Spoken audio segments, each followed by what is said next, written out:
All right. Hello, Richmond Bills Mafia. All right. We are Step Brother Sports, and say hello to all the friends and family here, down here at RichBrau Brewing here in Richmond, Virginia. So, again, they are Richmond's premier Buffalo Bills Backers bar. Come here to downtown Richmond to see all the Bills games, preseason, regular season, and, hey, we'll make those playoffs as well again, folks. But anyway, again, thank you so much to Hank Schmidt and all the good folks here at RichBrau. We're thrilled to be doing this partnership for this coming season and look forward to doing all these great things ahead.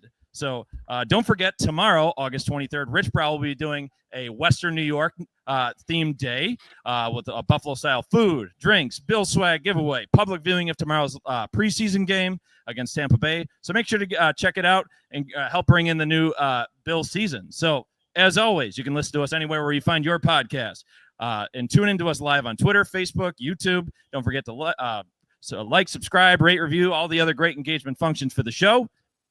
And as always, you can follow us on those social media platforms. Chris Maz at CFMAZ and Shawnee V at SV The Don NHL, and on YouTube at Step Brother Sports. Sean and I are also super excited to be bringing back this returning guest for us and now real life friend of ours. So we're great to have him on board here with us. We're always grateful for his time and also for his outstanding and great insight. So please give a great Richmond welcome for Tim Graham of The Athletic. Yeah, TG. A real life friend. I can't think of a better compliment than that. All right. But anyway, Shawnee V, you are also coming in remote from elsewhere as well. Tell us where you're at. Yeah, so right now I am at Vernon Downs near Syracuse, New York, where I will be, we'll talk a little bit about it more later, but I'm at the horse track. And we have obviously Travers Weekend for those that follow horse racing. It's the last big race of the year. So I am here. Awesome. So got a lot of good things on all of our sides of things as well. Want to give a brief moment of attention and just to make sure that those who are injured in that horrible crash on I-90 right outside of Buffalo, we hope that all those families are in okay shape. We know there were unfortunately a few fatalities, so our thoughts are with them at this time. So we want to make sure that didn't go unnoticed as well. But again, more on the positive side of things. Tim, so cheers to you, first of all. So again, big, like I said, big RichBrau cheers to you, of course. So thank you again for joining us. I'm still on my hang on. third or fourth coffee of the day, so I haven't started drinking yet. I wish I was. I was working right up until the sound check, so I still have half a cup we of appreciate coffee you left. taking the time all the same here, Tim. But anyway, again, glad you have your beverage of choice at the moment. Wait, no, not my beverage of choice. It's my beverage of need, practicality, or whatever. Necessity more than anything, right? But anyway, Tim, how's it going these final few weeks before the real beast of the regular season is coming at you? It's going okay. It's there's some things. I was on a radio show earlier today in Montreal. They were doing the rounds and happened to be focusing on the AFC East today. So I was their Bills guest, and they were asking me some questions regarding training camp, the preseason, where things are. And they kept saying, using the word concerns. And I think that's appropriate, the words concerns, especially coming off a 38-0 loss, but there's always ways that you can mitigate the concern. And the number one way is Josh Allen. He's the security blanket, but also the idea that you're playing against first teamers, your backups mostly are out there. So of course the game's going to be a little bit lopsided because of that, or the competition anyway. But I think we settled on the word of maybe not concerned, but there's a lot to wonder about. Maybe not to be concerned about, but there's a lot to wonder about for a team that is very stable and has a lot of people coming back. And there was only supposed to be a couple of positions or spots on the field to fight for. And yet here we are entering this final preseason game that probably won't resolve anything or teach us much. And so I think we're looking at probably the next 2 weeks of wondering until we see them on the field against the Ravens. Glad you kind of brought that up because, again, training camp and preseason has been, like you said, you could argue some level of concern because of all the injuries that have taken place. Obviously, the noteworthy ones being to players on offense like Khalil Shakir looks to be improving steadily as well. Also, Curtis Samuel, he's had a lengthy absence with a hamstring issue, and he's also since returned to practice as well. On defense, Cole Bishop has been a huge hot topic as far as his status and availability has been. Also missing time with a hamstring injury. Maxwell Hairston, of course, being down with his LCL sprain. So still up in the air for his week 1 availability. But then rookie Jordan Hancock out with a shoulder injury after last Sunday's preseason loss. And now Tre'Davious White being the hottest topic in Western New York after being helped off the field yesterday with an unknown injury. Seen a few people kind of post on the fact that he would be, it looks like an ankle sprain potentially, but we'll see. But again, back to the defense, of course. It's been really the talk of the offseason with all the new players brought in through free agency and the draft, as well as also just being the primary focus in general. Many of the rookies drafted kind of saw some significant time. But before we do that, again, you talked a little bit about what you mentioned in Montreal today. So should these Bills fans be concerned about the state of the affairs on that side of the ball? I don't know. That's where we get to where we're wondering. Probably, there is, when you're really good, when you're a perennial contender, like the Bills are, when you've won 5 straight division titles and are probably going to win a 6th, I don't think there's any concern about the Bills missing the playoffs or anything like that. But a big chunk of that is because as good as the Bills are, the rest of the AFC East is not. And it's in flux. Even the most the most stable team, I guess, the team with the most continuity is probably the team that's the most volatile, and that's the Miami Dolphins. You have players who want out. Mike McDaniel is maybe one of the first, maybe the first coach to get fired this year. There are a lot of expectations, a lot of pressure, and the Jets and the Patriots know what direction that they're going in, but that's also transition. So anyways, the Bills, that is why they are the betting favorites of any team in the NFL to make the playoffs, because they're going to win the division. But there's a concept of the Bills being so close. They're being so close to the AFC Championship game, to making the Super Bowl, to holding the Lombardi Trophy. They've been that close, that there's a greater chance, or maybe even a tendency for us as the media and fans to wonder, there's a lot farther to fall than there is room to gain. They're that close. And so when you're thinking about changes, you're thinking about slippage, and we haven't really seen answers with the secondary come to the forefront. And I think that the secondary looked like a strength in the summer. I know that Rasul Douglas being gone is a big change. However, he had no takeaways last year. He was not the player that he was in 2023. I thought that flipping from him to Maxwell Hairston / Tre'Davious White was going to be okay. Here they are both hurt. That Cole Bishop would emerge and maybe not take the job from Damar Hamlin, but an iron sharpens iron type situation of making that position better. And we really haven't seen that because Bishop's been hurt, and we haven't really seen great things out of Damar Hamlin either on the preseason field. So yeah, it's the secondary looks to be a big question mark to me when it probably shouldn't be. And then of course, or we didn't expect it to be, or at least I didn't expect it to be. Some people were talking about it as a question mark. I had some confidence in it, but that confidence is shaky now. And then of course the pass rush, and Hoyt and his suspension, and Joey Bosa and his injury history, and will Greg Rousseau and AJ Epinesa be enough to rely upon? Because those guys are out there every week and they perform. And I think that if you look back on 2025, when it's all said and done, we're probably going to look at Rousseau and Epinesa being the anchors on the edge, just because everything else is fuzzy, and Joey Bosa's career has been fuzzy, good at times, but absent a lot. And Hoyt gone for 6 games, Ogunjobi gone for 6 games. And I know I'm moving on to the interior defensive line there too, but that's it's Landon Jackson, of course, and there's all kinds of things that you hope for. But yeah, I think that obviously those are two very important parts of the defense in a passing league. Your pass rush and your pass defense being a problem or a question mark heading into the season is not good. I think that the one thing that is in the Bills' favor is that it sounds scary opening the season against the Ravens, and not to discount anybody in the NFL, but the schedule is pretty forgiving after that to ease into the season. We talk all the time about a team really not knowing its identity until October, right? Even Bill Belichick, when Tom Brady was his quarterback year after year, your team has a different identity every year, and you don't really know what you have for several weeks.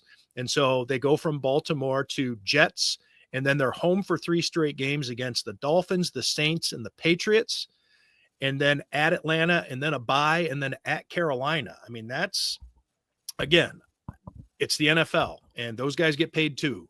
But I think that this is the schedule might help them round into figuring themselves out. Whereas normally we do that in the preseason. Now we're down to 3 games, and the schedule makers, I think, did the Bills a lot of favors with that start, that launch to get them into, well, that takes you into November. I just gave you the schedule through October. So and then things heat up, obviously, Kansas City and then Philadelphia and Cincinnati, and I'm going out of order, but that's a pretty nice way to figure things out, especially in a weak division. So thanks for that in-depth look, Tim. Sean, I know you want to talk a little bit more about the rookies, so I'll let you lead that one in. Yeah, Tim. So I want to talk a little bit more about the rookies, like Chris Mass had said. And I guess out of necessity now, it's going to be really trial by fire. And I wanted to ask you, with these injuries that we have in the secondary now, both at corner and then obviously the kind of the questionable play from, the safety room so far, what have you seen and anything stand out from, the D line or any of the other, rookies like Hancock, who's come in and he's looking like a missile out there at a lot of times. I think he's, for my money, been the most impressive rookie so far. Granted, it's in a very small sample size, but knowing that, we're going to have to rely on a lot of these guys to get us through these first couple of weeks until we can start to get healthy. Do you think they're going to be capable of doing that? And who's stood out and who are you looking forward to making a big impact? Well, I know we're only 12 minutes in here, but I don't want to throw cold water on your question, Sean, and then the people at RichBrau Brewing who want to know what I think. But I'm not that kind of training camp observer. I go out to training camp and I'm talking to people. I'm talking to Brandon Bean. I'm trying to talk to, the people out there that I trust. I am never been one to say, I know what the hell I'm looking at. And I think that served me well. And there are a lot of people in the media that will like to tell you that they see who's doing well and who's not. And look, there's so much that we don't see. Even the things that we do see seem significant, but we're not in the meetings, right? We don't know, who's a moron, behind the scenes. We don't know who's missed practices or not missed, but shown up late to meetings, or who is doing great on all the drills and the workouts and the things that we don't get, that we're not privy to. Now so I think that's my way of saying is that my impression on these guys isn't going to be, my personal impression isn't going to be much different than yours and what you've seen through the 2 preseason games. And, maybe clips that you've seen on the video. I mean, I see all that stuff too. And I'm not any smarter than anybody else. I do like what I've seen out of Hancock. Just like anybody else would. I mean, the guy was all over the field in the last game. But I think that the people that I talk to, right? So that's where I get that's when I lean into something. When I write about something, it's an educated place. It's not just me extrapolating and guessing. But yeah, they've seen a lot of good things from the rookie class. Of course, Maxwell Hairston's absence is crushing to all the plans, all the things that they want to do in the secondary. And then Bishop, and I know we're talking about a second-year player too. That element of it, I don't think we need to reiterate. We just went through all that, but they've been pretty happy with this draft class. Now, of course, they've lost a guy already. They lost the receiver.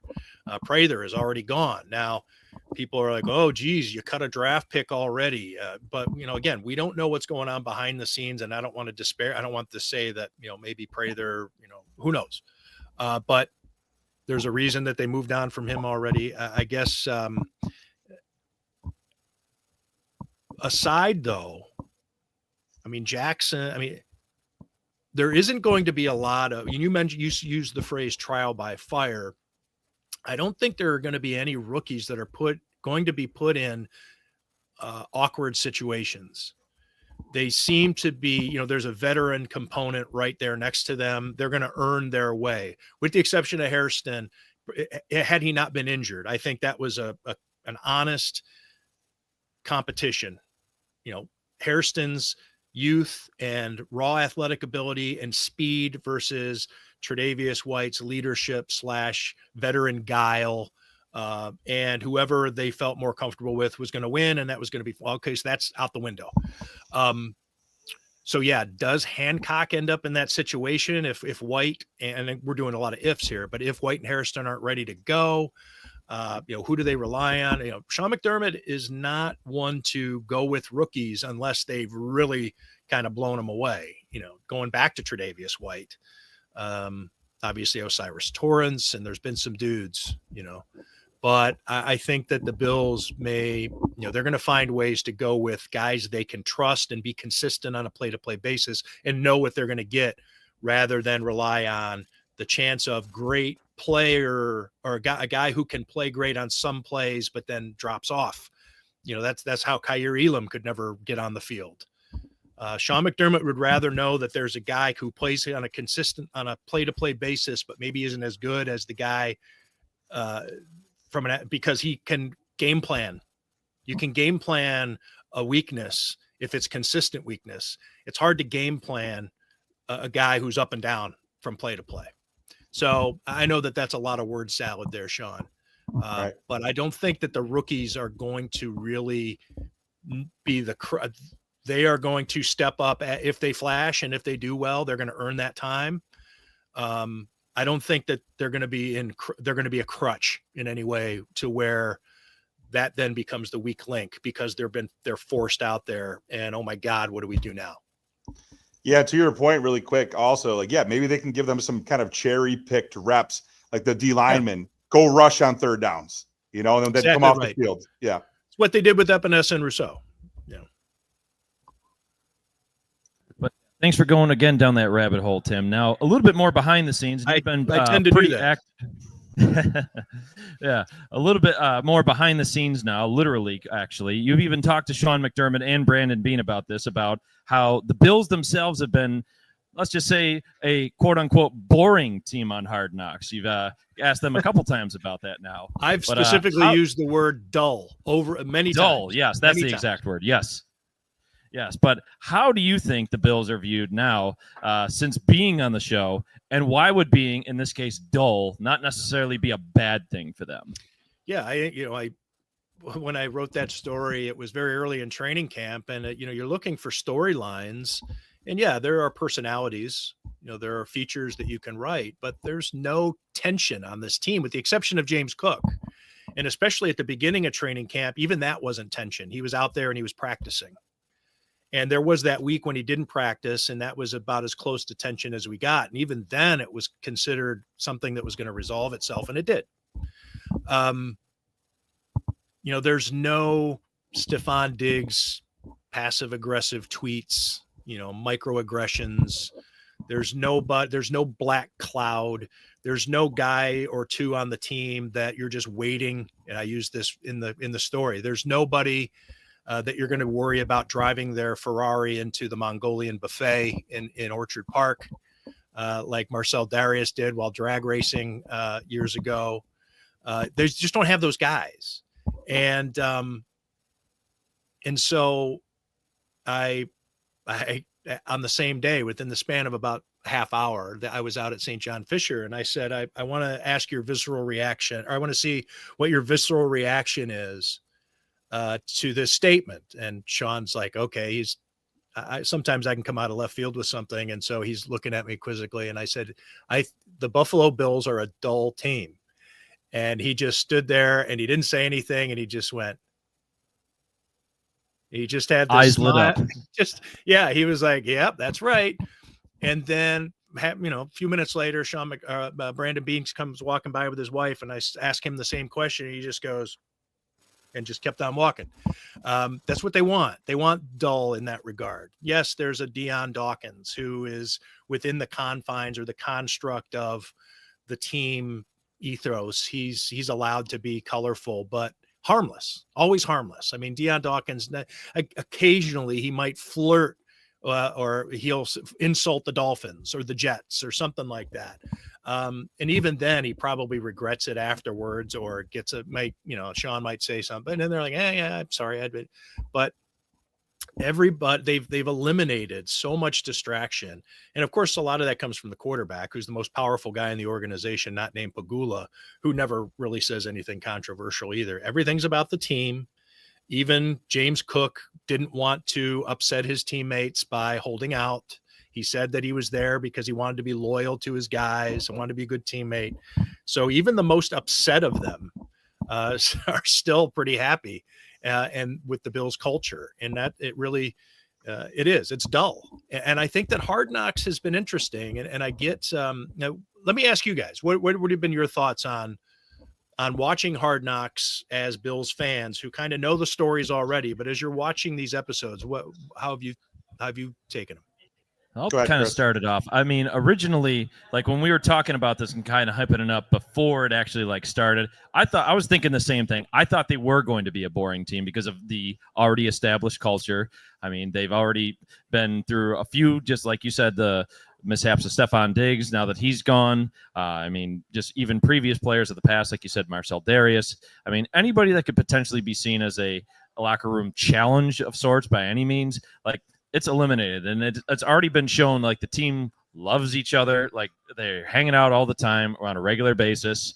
And it's, I mean, I don't want to say I called it like I saw it, but at the same time, I didn't think it was going to be the most thrilling thing to see from an outsider's perspective, but I did think Bills fans themselves, they'll eat it all up. But for a national audience, I didn't think they were going to get your Cleveland Browns Hard Knocks. I was going to say we got a Browns fan here, a Browns fan friend here. Yeah, giving a nice little shout out there. I mean, or your Darrelle Revis Jets era right there, or just anything of that sort of time of Hard Knocks. I didn't anticipate anything like that. I mean, they even severely played the James Cook contract situation. I mean, you saw him for maybe a minute or two, the week, the hold-in was actually happening. And I mean, and sure enough, we've already discussed, it's been resolved very quickly. So, I mean, Sean, on the other hand, he thought it was just going to be more, I think more of a humorous approach. I'll let you kind of take it away from there. Yeah, and my reaction to the Hard Knocks too is just very it's just very kumbaya with this team. Everybody loves each other, like we mentioned, and it's just from it's a great from a PR perspective, national NFL fans at large that don't know about the Bills and what they're about and what Josh Allen, who's a giant kid out there, and he makes him a great leader, honestly. But it just kind of peels back some layers and peels back the curtains a little bit, just to kind of see what we all have seen for a long time. So really, just as a PR engine, I think it works great. But Tim, I know you did bring up James Cook, and I did have a question for you about him. So the contract dispute, obviously, we talked about, ended with minimal opposition. The holding took place, like Chris Maz mentioned, and it was a week. So he didn't get the $15 million that he originally had posted about on social media, but I think it was kind of a team-friendly deal that was fair.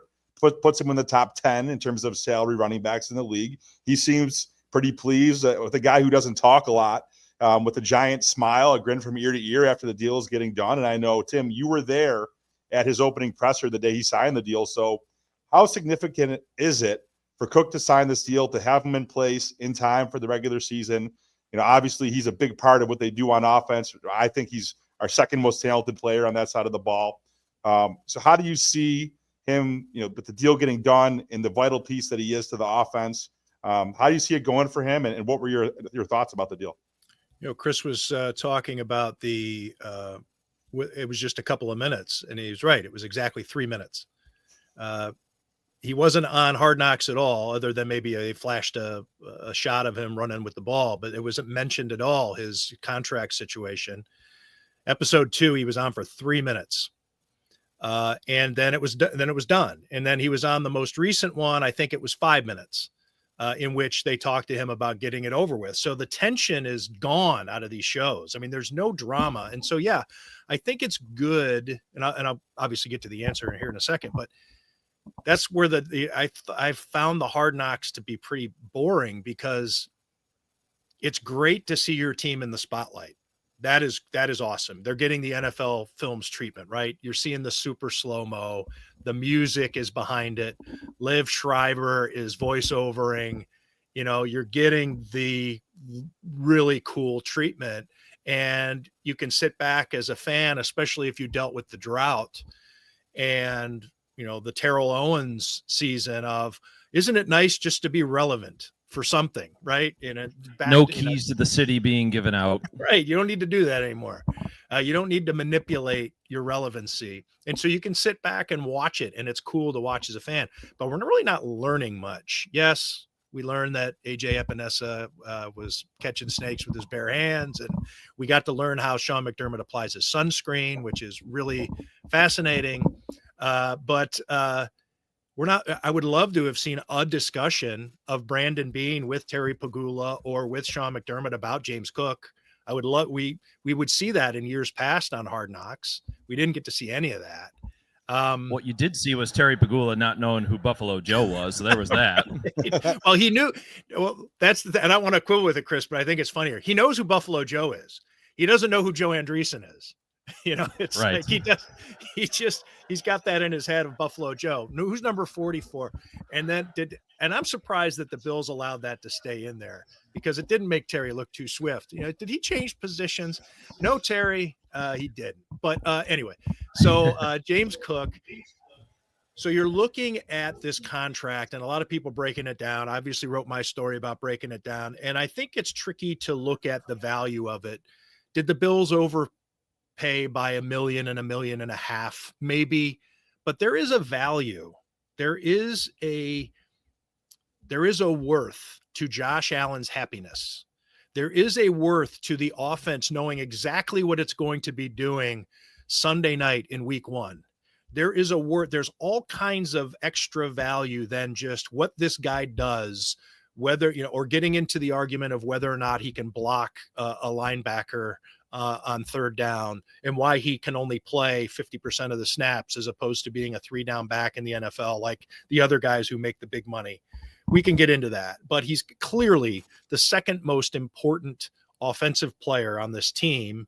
Well, skill position. We could probably quibble over Deion Dawkins, but Josh Allen and James Cook make this offense go. And James Cook is a major reason why Josh Allen didn't need a number 1 wide receiver last year, why Mac Hollins can lead the team with 5 touchdowns and the Bills still finish second in the NFL in scoring, and whatever it was, 6th in yards per play or something like that.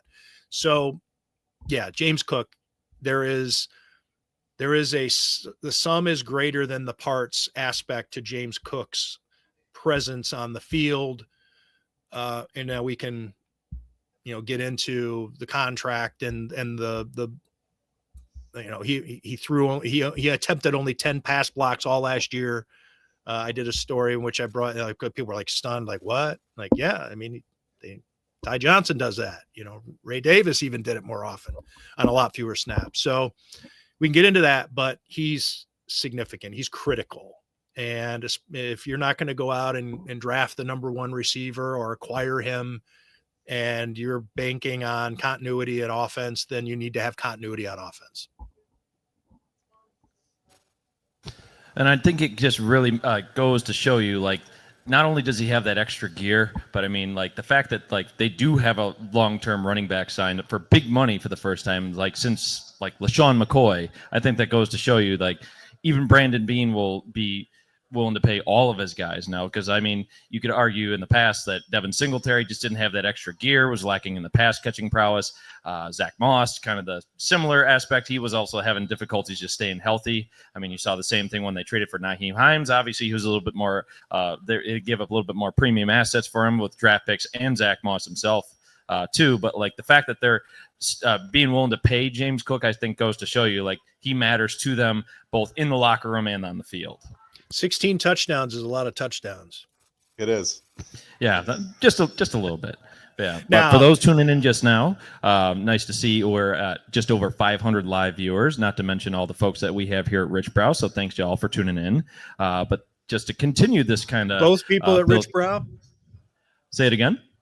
Both people at RichBrau that came in? Oh yeah, both people at RichBrau. Yeah, all two of them. Right. How many we got there? Yeah, we're having a good time here.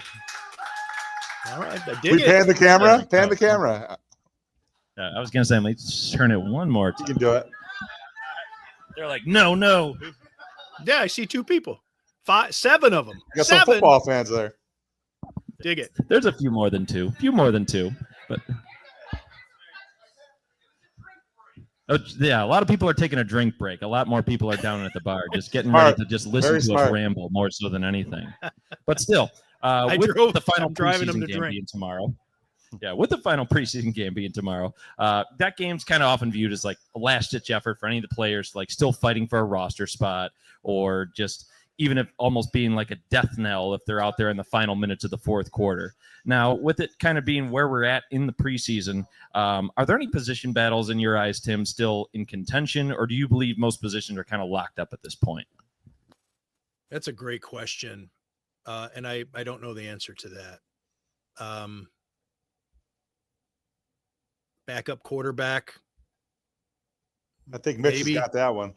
Maybe. I think I heard a Tyrod Taylor out here. I think he's hurt. Isn't he banged up? He's a local. Hurt. Yes, he is currently hurt. He's a local over there, Tim. He's from the area over there. Oh, right. He went to Virginia Tech, so he's like always. That's right. Let's get all the VaTech guys back. Yeah, you got a few cheers out of that one. Angela Crowell. There you go. I'm trying to think of some Tarvaris Tillman. Tarvaris Jackson. I'm getting Tarvaris Jackson. Yeah. How many Tavarises can there be? In fact, I came across a name just an hour ago. Travaris Cadet. Remember him with the Bills? Oh yeah. Yep. Don't remember where he went to college. Anyways, that's a lot of Travarises. Yeah, backup quarterback. I mean, this roster's pretty set. Tim, how about running back? How about Frank Gore Jr.? Oh, well, what do you see from him? Okay. So, yeah, I think Frank Gore Jr. might be one of those guys who is like, running backs have a tendency to do this in the preseason. They look really good against third stringers. Is he playing his way onto the roster?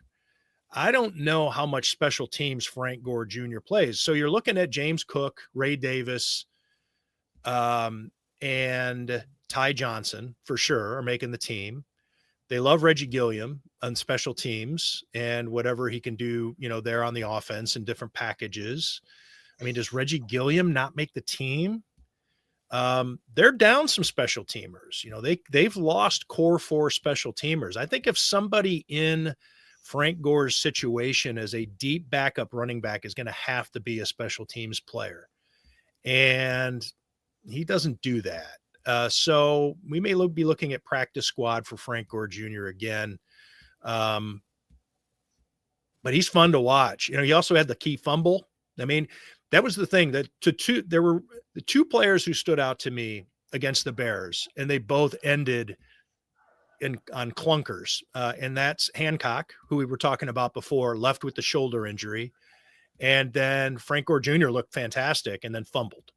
And it was punched out. I mean, it was kind of a careless handling to his the ball. Defense, oops, sorry, let me just add. But to his defense, he looked even good against the Giants in the week before as well. He did. I mean, he was looking like he was about to score arguably like the game-winning touchdown, or at least like make it a little bit more close than it was on the scoreboard itself. So, I mean, you can have an argument for him to maybe like have like a real final push, but I think, like you said, it'd be a real stretch if he really supplanted Ty Johnson or obviously Ray Davis for that matter. If he could but cover I think kicks or do stuff like that, then Right.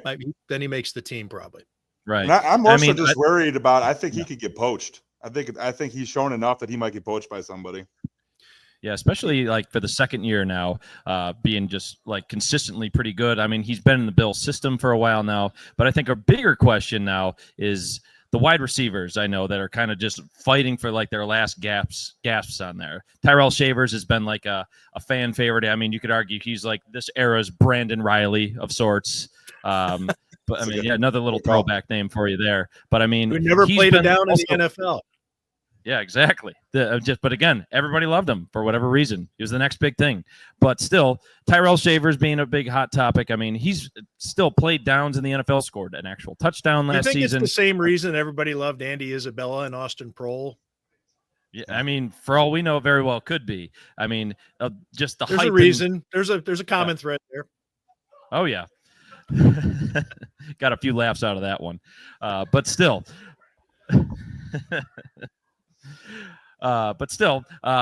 Elijah Moore, he had a bunch of really bad drops in that Bears game. Not to mention Curtis Samuel, he's still coming off like that injury. He's kind of maybe drawn a little bit of, you could argue, a little bit of ire from Sean McDermott just because of his availability. I mean, he's always going on quote saying best ability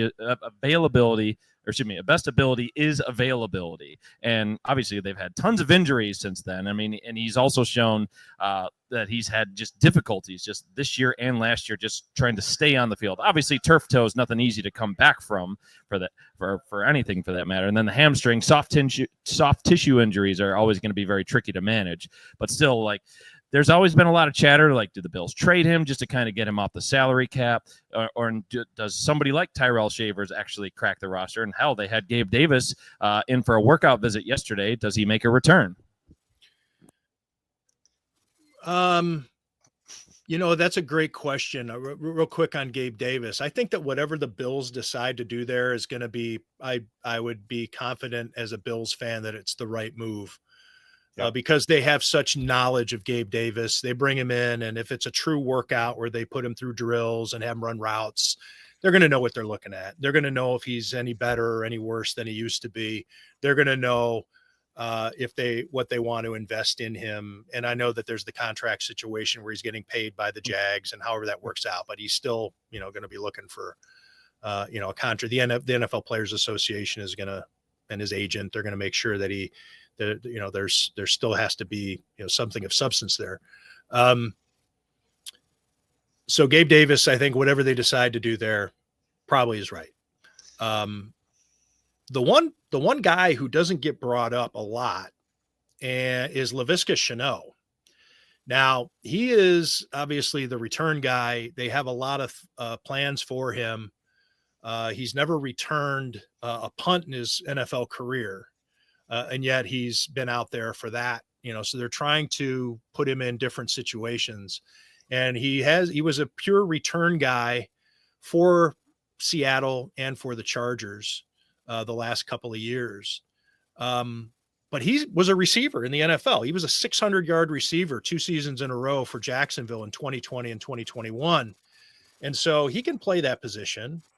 And so he's probably going to fill that spot. Codrington probably gone. I think that they put him out there. He started the game. I mean, when I saw Codrington starting the game at cornerback last week, I thought, my Lord, what's happening here? Like, I didn't know he was a corner, Tim. I didn't know he was a corner. You didn't? All right. No. Well, I happen to know, but I just know he didn't play the position. But that's what it's kind of where they put him, get out there and play some cornerback. And I was like, my gosh. It was not pretty. No, I thought it was a receiver. I think it was one of those situations where it's like, all right, Codrington, get out there. And if you can play some cornerback, maybe we can keep you. But Laviska Shenault is probably the dude. And so that's a receiver slot taken right there. Curtis Samuel's always hurt. I mean, you have to think about guys you're going to keep who you might not normally keep because you need to fill the position on game day, or to get you through practices, to be on the scout team. So Shavers, he might make the team. It'll be interesting. It'll be, I'm receiver is a fun position because everybody gets to watch it. And Elijah Moore has been disappointing. And I know that, like Palmer, so Joshua Palmer gets signed very early in free agency. Therefore, he is critical. I mean, I'm saying, therefore, he's critical because he was signed so early. Now, Joshua Palmer, okay, probably a solid player and everything. That doesn't mean, that he needs to carry the receivers room like I think a lot of people think he might do. If he's signed a week into free agency, we probably don't view him the same way. Elijah Moore gets a little extra zing because of how he was signed right after the draft. And Brandon Beane had the infamous exchange with the WGR morning hosts about, the wide receiver train and not signing a receiver. And he got in his feelings and said some, got upset, got a little pissy. And then the next day signed Elijah Moore, and everybody's like, yeah, that's our Brandon Beane, Elijah Moore. He had that up his sleeve the whole time. Nobody knew it. Well, there's the reason Elijah Moore is on his third team in 4 NFL seasons or whatever it is as a second-round draft pick. We got a Cleveland Browns fan just kind of like, yeah, he's seen that story once or twice. There's some question marks there. I don't know though. KJ Hamler's been fun on Hard Knocks, right? He's pretty. Yeah, he's fun, and he's the scooter man. Good with Denver. He was good with Denver before the injuries. Can he? Yeah, can Scoot 3000 make the team? Maybe. I mean, it's maybe. Yeah. I think that in this third preseason game, I don't know if anybody can make the team off of it, but they can maybe knock themselves off the team if you drop a couple targets or, if Elijah Moore has another game like he did in Chicago, see you later. There's a lot of reasons. A lot of the Bills are going to be looking for reasons to cut people. And that's what happens when you're good. You look, the guys you can't trust are the guys you don't keep. Yep. That's a good point. Very good point, Tim. And I was going to say too, to kind of tie a bow on this, and I have another question for you. I think Shavers has done enough to make this team, especially like you said, with just Moore not really playing that well and living up to that free agent contract. Shenault, also a second-round pick. He was really good at Colorado. That's a guy I liked for the Bills to draft at the time. So he's definitely got some skills. I went back and watched some of his film. He could play receiver. But yeah, just kind of moving ahead to the regular season now. So we open up, you mentioned it before. We have a Titanic rematch with the divisional round opponent in Baltimore coming back to Highmark Stadium. They're obviously coming in kind of pissed off with some vengeance in their mind. And to that point, I already probably driven their whole off season. Right. And I've already cautioned Bills fans on X or Twitter, whatever you want to call it, to don't let a potential opening week loss. Thank you, Twitter. Don't let it change your outlook of the season ahead. It's a very losable game. But aside from that matchup, what are the most significant games in your eyes on the Bills schedule this year as they try to make a push for that 1 seed in the AFC to try to get over the hump? Ooh, well, you can't have any bad ones. They're going to, I got the schedule here in front of me. I mean, the game, Philadelphia doesn't matter, probably. It'll be late in the season. And it's at the end of the season as well. Super Bowl preview, maybe. It's at the end of the season. Maybe you have to have it with the math. But an NFC opponent in terms of some tiebreakers, that's not going to be as big of a deal. You can't, there are some, you go on the road against a bad team.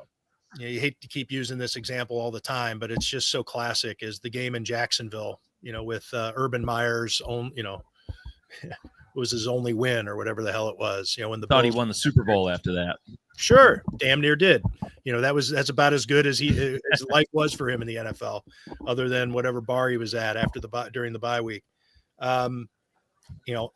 At Cleveland, sorry to our friend there, at Miami, at Carolina.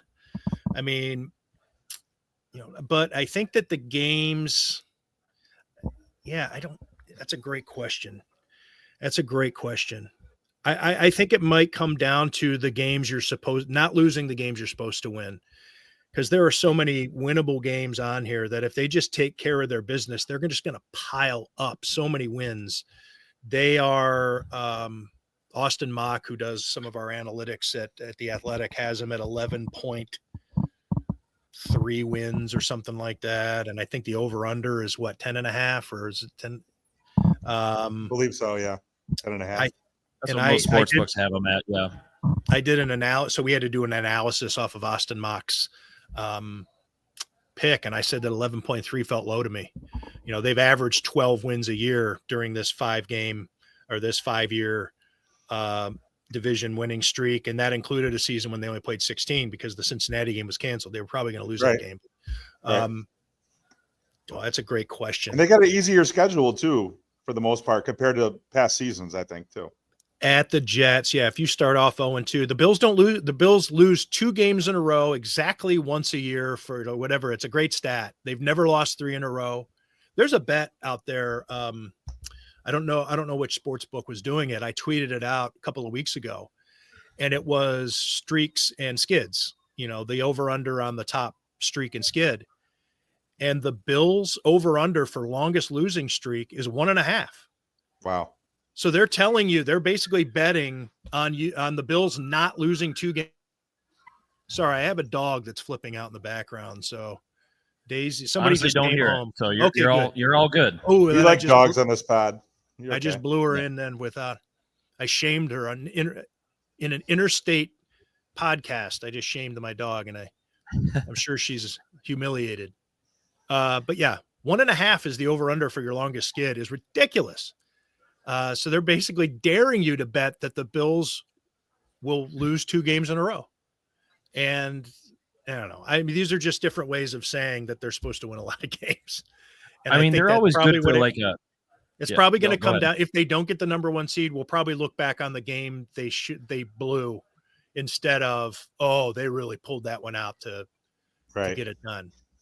Right. Yep. They're always good for like even these like last 3-4 years. There's like those 2-game skids, typically like late October, early November. That's typically when they tend to like sleepwalk through games, or like they could show some fatigue, and not necessarily around their bye week per se, but like they've shown just the tendencies to not always be prepared for games. I mean, you could argue last year, obviously injuries played a major factor with that. Khalil Shakir not being on the field, but the Houston Texans game last year, I think, would be like a prime example. Oh, God, that was a frustrating one. And then the Baltimore game the week before, again, being a 2-game skid. And they didn't lose another game, I believe, until the Rams game later in, I think it was December. So, again, they've shown that propensity to really be just capable of losing 2 games at a time, just because maybe it's fatigue, maybe there's waiting for that bye week, maybe just like the right injuries to the right players are the ones just being detrimental to them. But I mean, I'd be shocked if they didn't lose like 2 games in a row, because again, they've just shown that tendency year after year. And I hate to keep you. Well, no, I don't hate it. I don't know why I just said that. I'm going to keep using gambling anecdotes here to prove the point of how good these guys are. The Bills. Tyler Dunn would shame you right now. He would shame right? you. Yes, he's all about being anti-gambling. Oh, the blood money and everything. So it might be. Gosh. It might be. Just maybe. But it's. I tweeted about it. I was watching I love watching the Little League World Series. And they had one of their sideline reporter came in with a anecdote to deliver about how the big dumper was going to hit a home run. One kid bet with another kid $20, and the other kid had to pay because the big dumper hit a home run in the game the night before. And I'm like, they're just openly talking about 12-year-olds gambling, on ESPN. And then one of Carl Ravitch said 12 gummy bears, 12 Sour Patch Kids. And it's like, yeah, Sour Patch Kids. No, these kids, I guess, they're already degenerates. What were we saying? Gambling. Yes. The Bills are the only team in the NFL favored to win each of their games as of right now. So, I'm looking at Atlanta, the game at Atlanta. Any of these road games, if they lose the game, that's an upset. And that's a game they were supposed to win, even on the road. So, I don't know. That's a lot of gibberish, Sean, for answering a great question. that I just can't seem to pull it myself together enough to give you a good answer. That's okay. Speaking of Atlanta, Yeah. hopefully I'll be seeing you when you come down. Talk I'm about looking that. forward to Stay it. tuned for that, everybody. I'm booking my travel this weekend, so Nice. I'll know more in a matter of hours. Awesome. There we go. So what we're going to do next, Tim, I know we talked about this beforehand, is we are going to open it up to a few audience questions here. No, I'm not is... doing that. I'm not doing that. Yeah, I was going to say our Cleveland Browns fan has had a couple thoughts since then. So obviously, you being a Cleveland native, grown up, again, a Guardians fan, as you've talked about in the past, or you could also argue Indians. But anyway, we got our first one up here. So come on up, probably around that way.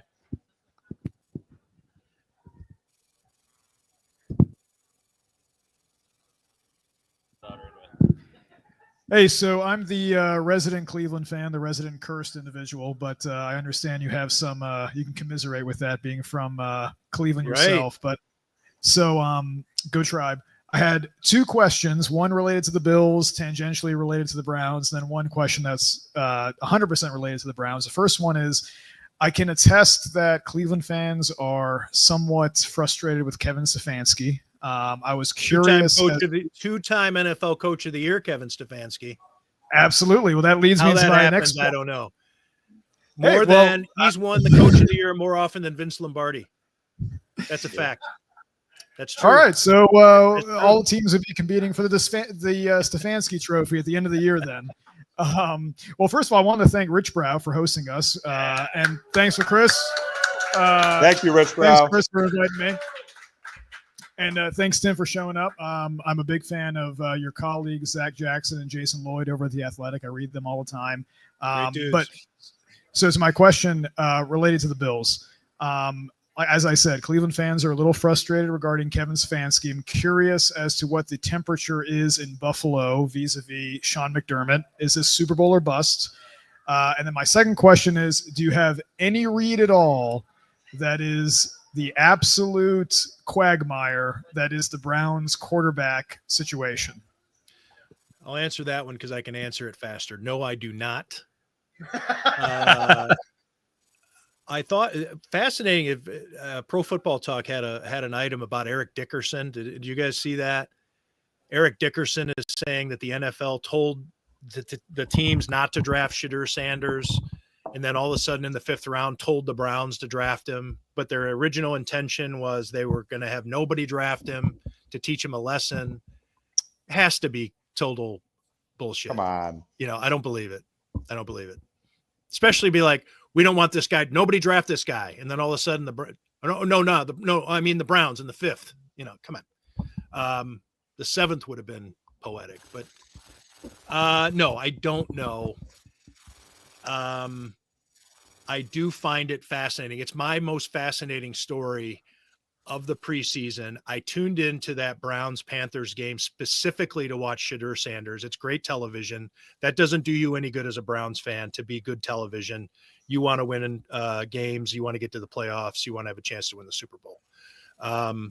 But I wish the Browns were the Hard Knocks team this year and not the Bills. As for Sean McDermott, no hot seat, not even a hot plate. Terry Pagula loves him. And you also need to factor in what's happening with the Buffalo Sabres somewhat, and the turmoil and the rototilling that gets done there every few years with their general manager and head coach. He's figured it out, at least with one of his teams. The idea of doing that again and having to go through that process and trying to figure it out potentially over and over again in his mind, that he might not, you don't get it right all the time. And so if you were to get rid of Sean McDermott, who do you replace him with? Do you replace him with Chip Kelly? He says Stefanski. Right, Stefanski. There you go. I'm not saying Chip Kelly now, but like the Cliff Kingsbury candidate, the Adam Gase, the Chip Kelly, everybody's the can't miss next great coach. He says the Thunder Kid.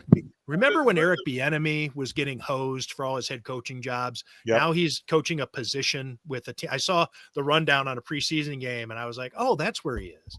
It was like notable coaches. I don't even know. Chargers? I don't know. Anyways. Sure. Right. Throw a dart. So yeah, I think Sean McDermott is safe. Their disaster is going to have to strike, and maybe a couple times for Terry Pagula to be fed up with Sean McDermott enough to fire him. Yeah, he says maybe lose to the Browns once, and that might heat things up a bit more. Hey, he lost to Urban Meyer. He lost to the legendary Ohio State coach Urban Meyer. He says the national champion Urban Meyer. That's right. It's true. That's right. Former Bowling Green State University Fighting Falcons, or whatever the hell. What is Bowling Green? They're Falcons, right? They are Falcons. Sure. Yeah. Orange and brown. Yeah, there we go. Hey, Tim, I got a question for you. A second question. Yep. This one comes from Pa, our dad. He texts me. He likes to text me. He makes him feel cool when he. Did I meet him? Did I meet him at the? You did meet him at MafiaCon. Yes. Yeah. So Pa asked. This is just a quick one for you, Tim. Who was your Super Bowl matchup this year? So I just happened on to the spot. On the spot. I'll tell it because it's going to be in print. My Super Bowl matchup is Detroit and Baltimore. Oh, okay. Sorry. And I have Detroit all right, that's winning. fair. But it's a prediction, right? I mean, it's not my religion; it's my prediction. Well, Pa's a Detroit fan, so he's going to like that. And what's going to happen is somebody will say something. Somebody at the Bills will see it and say something to me, half jokingly, but the other half not jokingly. And I'll say, you know what? I picked the Bills to win the past 2 Super Bowls, and nobody apologized to me when you didn't. So don't get so bent out of shape when I pick somebody else. It's a prediction. It's not real. Fair enough. Got another texter in for the show. Our friend Adam. Mike's cutting out just for a quick second. But anyway, our friend Adam, he's asking about if there's anything just in the pipeline or rumor mill, for that matter, of the Bills being interested potentially in Micah Parsons. Obviously, they'd have to move heaven and earth to have salary cap room for him, of course. But anything in the rumor mill from your side of things? I'm not to be cute, but I will say that it's not a rumor. The Bills are interested in Micah Parsons because he's great. Didn't they make an offer? I heard it is. No, they don't have anywhere to put him, financially. I don't mean on the roster. I mean, it would be a massive overhaul to make it happen. Now, how about this? If it's never happened, so we don't know what type of mindset he would have. But if you had a chance to get Micah Parsons and get Josh Allen on the phone and say, Micah Parsons, if whatever, and then Josh could say, well, then restructure my contract, get this guy in here. I mean, those are the things that the Saints would have to do with Drew Brees or, like sometimes, but I don't know. Josh Allen has $250 million worth of fudging you can do with numbers. But also it gets to the point where the Saints are still dealing with their fudging of Drew Brees' numbers over the years because things get paid out further and further and further, and you're kicking the can down the road. Anyway, that's just my way of saying if the fantasy were to happen, something like that would have to occur. We're having some lighting fun over here, so excuse that for just a moment. It's darker there where it is here. There we go. Hey, now we're getting a little bit brighter. Thanks for philosophy. So we got somebody from the local team here to ask you a question. So I'm nervous Washington, because I probably won't have a good answer. Is it about the Commanders? So his question is not about the Commanders, surprisingly. So good. Here's our good friend Chris. I don't know much about the Commanders or football team. Hello. I love football team. I'd love to see them go back to that. Commanders will work for now. Thanks to RichBrau. Thanks to the guys. Is this all? Okay, there we go. This is kind of a broader question about what you've seen with Josh Allen over the past few years and about quarterback development. The 2 best quarterbacks in the league right now, Lamar Jackson and Josh Allen, I won't rank them. They were both traitsy guys who were drafted, and then there was development. They've both worked on accuracy. They've both worked on pocket awareness, reading the field. And right now, as we look at what's going on in Indianapolis, we look at Trey Lance's career. They're also similar prospects who failed to develop. And what I'm curious about is, what does it take organizationally? I mean, maybe it's just pure, Lamar and Josh are special and they were going to develop that way. But I think the organization probably has to have something to do with it. And what aren't they doing in Indianapolis? What weren't they doing in San Francisco with these guys that they were in Buffalo, from your perspective? I'll take my answer off the air. He'll hang up and listen. Hang up. All right. That's fine. Got to get back to that beer, man. I don't blame you. I'm starting to get thirsty. Yeah. And I'm going to be up all night because I'm still drinking coffee here at 8 o'clock. Tim, I'll DoorDash you a couple. You know I will. I know you will. My man's got me drunk the last time I saw him. Allegedly. We had a great time at Mafia-Con. I don't know what you're talking about. I didn't. You think that drunk is a bad term? Okay. I just kept having a beer stuck in my hand. It was pretty impressive. So I called him my man's. So there's a lot of, I think there's a lot of butterfly effect involved. It's the team, it's the quarterback coach, it's the private instructor. Josh Allen had tremendous success with Jordan Palmer as his passing coach. You take a look at Josh Allen's preseason highlights from his rookie year, and I was doing that just a week ago, and I'm toying with the story idea off of it. Doesn't even look like the same guy, and so I think it's a combination of that plus the ability and what's between the ears. How bad you have to say. There's a cliche. It's how bad you want it, but to a certain degree, that's true. And people who are athletes, and Josh Allen is not one of them because he's a freak, but there are people in the NFL that you could see walking around your local mall. Now, that's a bad, you can't say mall anymore because some people don't know what that is. But you see them walking down the street. But they're wired in a certain way that it's training, it's, dedication to this, that, it's to whatever. It's staying healthy.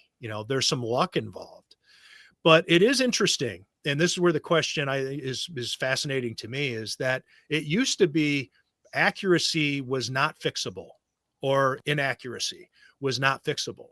That if you were inaccurate coming out of college, then you were stuck like that. But that clearly wasn't the case. Josh Allen was not accurate. Lamar Jackson wasn't the most accurate. So it's, the situations, the thing about Josh Allen too, and things are, ping ponging all through my head here. Josh Allen had a piss poor quarterback mentoring situation when he arrived. Rick Dennison, David Culley is his quarterback coach, right? David Culley was his quarterback's coach, and he had not coached quarterbacks in forever. And Dennis, actually, no, he had Brian Dable his first year. Rick Dennison. Rick Dennison was with Tyrod Taylor. Right. Rick Dennison had a couple go Tyrod there just now. And it was, there was no veteran. Nathan Peterman was on the roster. They went with young guys. There was no Derek Anderson yet. And then they reconfigured everything, and they went with, they got our Cleveland friend just did a cheer for Derek Anderson, by the way. Hey, he won the worst football game in NFL history, 6-3 over the Bills. I think he was 2 for 17 in that game. He's saying someone says the best. The best game in but they brought in Derek Anderson. They brought in Ken Dorsey. Another Cleveland cheer should come up for that. And Brian Dable, another Cleveland cheer, another former Cleveland offensive all these coordinator. Cleveland cheers. What happened was they brought the Browns to coach and mold Josh Allen, all these former Browns. But it worked. And he had Jordan Palmer as his quarterback's coach.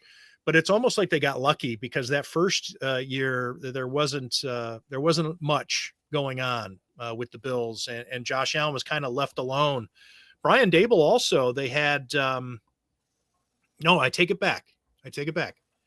Josh Allen's rookie year, Brian Dable was the offensive coordinator and the quarterback's coach, and called the plays from the press box. So Josh Allen was by himself on the sideline during games with really nobody to talk to except for Nathan Peterman and whoever else they had.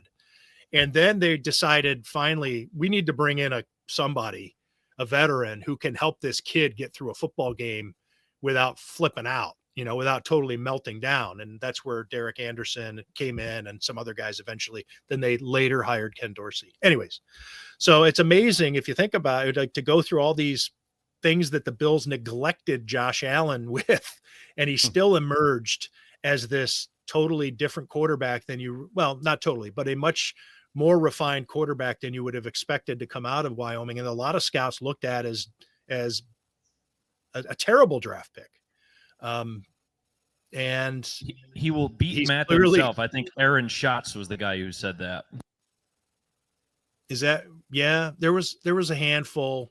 There was the guy at the local radio station here, WGR. He quit and I give him credit. Like he said, if the Bills draft Josh Allen, I'll quit. I think he had another job lined up though. And he quit. Yeah, but he's quit. I ran into him. The Bills were playing the Saints. I think it might've been that Thanksgiving game down in New Orleans. And I ran into him down in the French Quarter. And we were talking about it, and he was like, I was like, I admire you, man. You publicly said you would quit, and you quit. A lot of people wouldn't do that. A lot of people have reneged on dares like that. So there we go. Tim, I got two more for you if you're good for it. Yeah. I haven't answered a question well yet, so give me two more opportunities. All right. First one is another friend of ours texting in. He's asking a Colts question. So to kind of think about a little bit wider NFL landscape for you still. So he wants to know whether Daniel Indiana Jones will make him either cry A, tears of joy, or B, the regular kind of tears. Because he is saying, as he's texting in here, he just made his heart bleed a little. I think that Daniel Jones is better than we've seen, but he's also a great example to the previous question of bringing in all the same, but the Giants hired a lot of the same people. The assistant quarterbacks coach became the quarterbacks coach of the Giants. Brian Dable coming in there. It's not just the people around you. That's why so much of it relies on the player himself and the situation, of course. I mean, the pressure. Josh Allen didn't have that much pressure on him in Buffalo that you do with Big Blue. There's a lot of ways that you can stumble and have it. When you stumble in New York, you stumble in front of the entire world and the entire league. You can make mistakes in Buffalo and have it not be a montage on SportsCenter that night. Because that game is going to get 3 minutes of highlights, but they're going to look at the Giants game, especially if it's against Washington or Dallas or Philly. That's just what happens. But if when the Bills lost to the Jaguars, as big of an upset as that was, and Josh Allen was already becoming Josh Allen, that was not the lead story on SportsCenter or NFL Network. So I think Daniel Jones has some to give that we haven't, that he can. But is he going to do it? I would say chances. I mean, it'll probably, if you're going to cry, if this guy's going to cry, it'll probably be tears of pain. But that's hate to hear that. That's also investing an awful lot into a football team. And I would say seek help. Fair enough. So then this next one and our last one on here, it's more from the college ranks here. And his question is, who are the Bills maybe looking at down the road when Allen is maybe more suited for a role like this, as in the college world as a potential development pick, maybe under the radar, maybe like a late round flyer in a couple of years? And how far up the funnel are they looking with more and more data getting captured? Maybe in some of these lesser leagues for that matter. And then furthermore, he's asking, any ideas how the Bills might adjust their scouting focus to more global as the NFL gets broader in general? They've already shown that they've had international players in the past, with players from England joining the squad, with your preseason legend, Christian Wade. And then I believe it's not Tylen Grable. Who are we thinking? Travis Clayton. Yes. Also another former rugby player. Yes. But still, what are your thoughts on that from our friend Andrew in the crowd? Andrew, great question. And a question that I had that I posed in the headline of a story I wrote in April. I just had to look it up before the draft.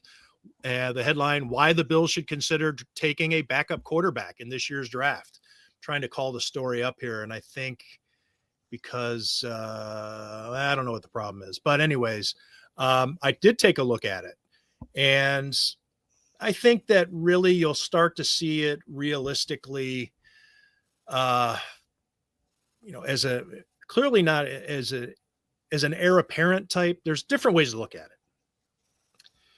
There's the guy that you groom to become an asset. And I talked to Brandon Bean about this. And you draft a quarterback to become an asset that you use on something else and also as your insurance policy. Now, they haven't really done that yet. They've gone with a series of veteran quarterbacks behind Josh Allen, Trubisky, of course. Mike White is also in his 30s. Shane Buechele is been around a long time. You think of maybe Shane Buechele being young because you haven't seen him play much. No, he's been around a while. The Bills are choosing not to draft a quarterback this year.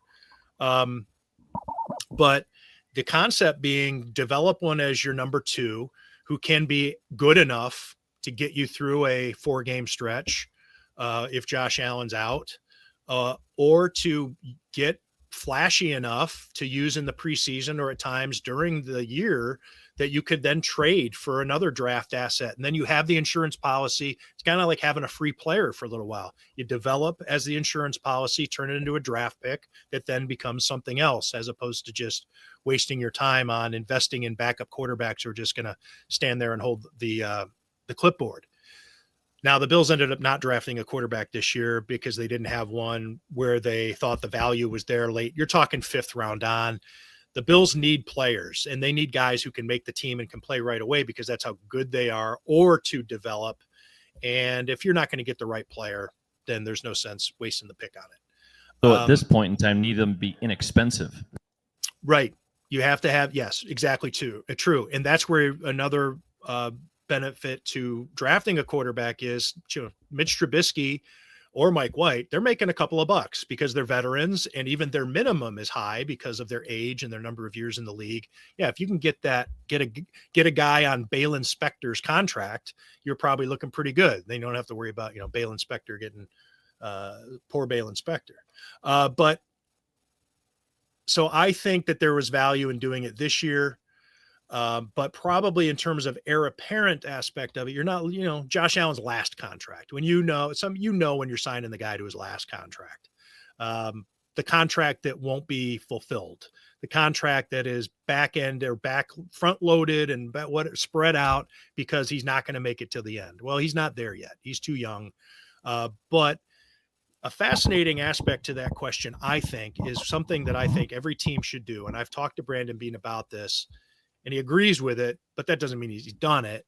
And no team really that I know of has done it, is to have a quarterback scout on your staff.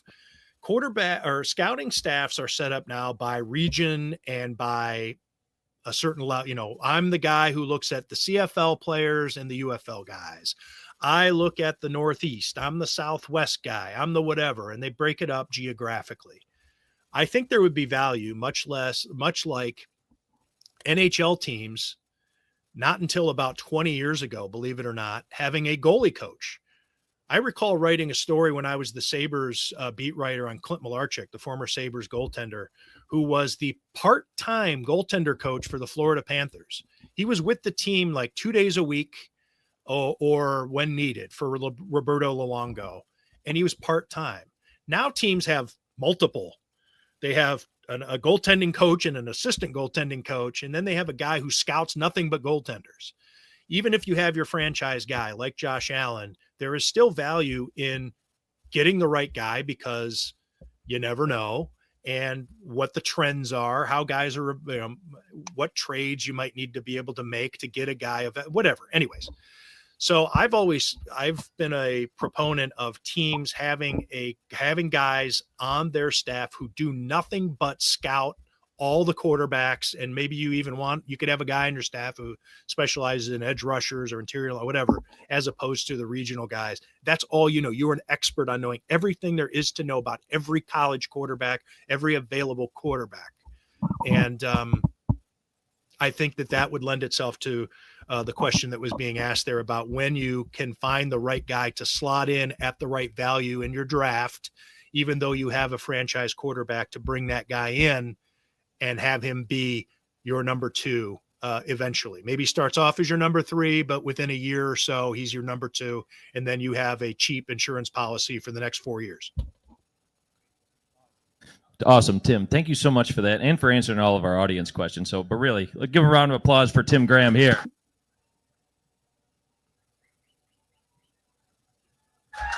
But yes, thank you so much to again, RichBrau Tim. Brewing. You said an hour, and I told you I'm long-winded. We go down those rabbit holes. Thanks for having me. Yeah. If you have one more, we do have one more question, if you're okay with that. Sure. All right, come on up. A friend of ours, Adam. Well, I have a question, and I'm a ship with no port. I have no home, and I'm considering joining the mafia. But why should I join the mafia? Oh, good question there. Okay, so I wouldn't consider myself a Bills fan. I mean, I am because I live here and I cover the team. I want them to do well. There are people in my life who I love and who are close to me, and I want them to be happy. I'm not a Browns fan either, and it was good for me in my career because the Browns moved. Art Modell moved the team to Baltimore right when I was getting into the profession. Then I moved out to Las Vegas. I had no team, and so now I have no team. The only team I have is the Cleveland Guardians / Indians. There you go. More Cleveland love. I would warn you, Adam, that this is not a fandom but a lifestyle. It is a potential health risk. May have some cardiac episodes. You're already, where are you from, Adam? Well, I'm from all over, but I'm going to claim Richmond. I've been in Richmond for 15 years. So, okay. The Commanders aren't doing it. I need something more. The Bills are fun. Hey, look, the Bills are fun, and they're a great team to follow. They're almost, I use this line on something that they're America's team if anybody cared to look. They're not. The Cowboys are the America's team because they insist on being called America's team. Bills are America's team, and they are the underdog city, small market city, the bad weather, all the things. They need the Bills to do well, and they've endured the Bills being horseshit for a long time, even when they were great. And they truly were horseshit. Yeah, and even when they were great, they were kicking you in the shins because 4 straight Super Bowl losses. And these fans are unwavering. But here's the thing about the Bills. They are easy to root for. They're good guys. Even it reminds me, they were bad, but easy to root for. The Ryan Fitzpatrick Bills, Chan Gailey being the head coach. They're good dudes. And as we said earlier, you're not going to worry about them, embarrassing, doing something that's going to break your heart in the headlines, or doing something in their personal lives to piss you off. They're a good team. They're a great team on the field, and they're just easy to root for. I enjoy. I don't dread going in to cover them like I have done with other teams. So last question. So what happens in week 9? Let me look. What's 9? Oh, Kansas City. Well, they probably win, right? There you go. They probably win. They've shown the propensity to beat the Chiefs in the regular season. So they'll win, and it won't feel like anything. It'll feel good in the moment, but the next, that night before your head hits the pillow, or when you wake up the next morning, you're not going to care anymore because it didn't count when it's supposed to. We know how that story plays out. Yeah. Thanks for that, Adam. All right. Again, one more round of applause for Tim Graham, everybody. Again, Tim, thank you so much again for taking the time on a Friday, no less. But give these good people here, not only to our over 800 viewers live right now online, but then to all of our people here in Richmond. Give yourself a nice plug. at Tim Graham, at by Tim Graham. That's BY. The other one takes you somewhere else. At by Tim Graham. And see my work at The Athletic. And I have a podcast, Tim Graham and Friends, usually comes out on Fridays. We didn't do one today, though. Probably one coming out on Sunday because of the Bills game Saturday night. That's on all the different platforms, YouTube, Spotify, iTunes, Amazon, all that good stuff. And that's it. Oh, if you do streaming, the Channel 4, WIVB.com, the Bills pregame show, I'm on that. And I'm flattered as all hell that you guys would have me on. Yeah, thanks so much, Tim. So, and again, thank you for everybody to coming out to RichBrau for a great live show. Everybody go get some drinks. Go have a drink. So we can't wait to do more. Shawnee V, any parting thoughts before we wrap things up here? No. Horse races tomorrow. Be wary of the favorite. I'm not a fan of the Kentucky Derby winner. I will have another pick for you tomorrow. If you didn't hear that, he's not a fan of the Kentucky Derby winner here, folks. So we had how are the Sabres? I mean, we won't go down that rabbit hole because we'll be here for another hour and 20 minutes. We don't have time for that. But again, to our online viewers, to everybody here, thanks so much for tuning in. We'll be taking a break next week for Labor Day weekend. Yes, we'll also be picking things up from a hockey standpoint, speaking of the Sabres for that matter, as the NHL season draws near. Again, we got the Prospects Challenge in just under a month for the Sabres, as well as a few other teams. But we will be seeing you again leading into week 1 of the NFL regular season as the Bills, again, as we talked about, taking on those aforementioned Baltimore Ravens on Sunday Night Football. Heard a few boos in the crowd there. Yes. But as always, again, Tim, thanks so much. And everybody else, let's go Buffalo. Let's go Buffalo.